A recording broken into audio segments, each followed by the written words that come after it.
बिस्मिल्लाहिर्रहमानिर्रहीम। अस्सलाम वालेकुम। शादी के बाद माँ बाप को मिलने की फ़जीलत क्या होती है, आज मैं आपको बताती हूँ। वो कौन सी बेटी होगी जिसकी शादी हो और वो अपने माँ बाप को मिलने के लिए ना आए। सभी बेटियाँ आती हैं, मगर नियत क्या होती है, बस मैं अम्मी से मिलने जा रही हूँ।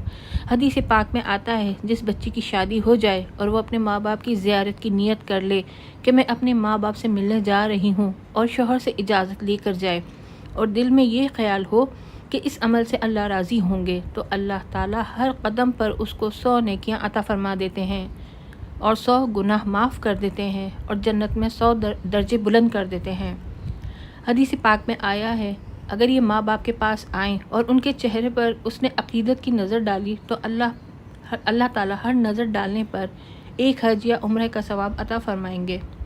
साहबा कराम ने पूछा, ए अल्लाह के नबी सल्लल्लाहु अलैहि वसल्लम, जो आदमी अपने माँ बाप को बार बार अक़ीदत की नज़र से देखे, अल्लाह के नबी ने फरमाया, जितनी बार देखेंगे इतनी बार हज या उम्रे का सवाब मिलेगा।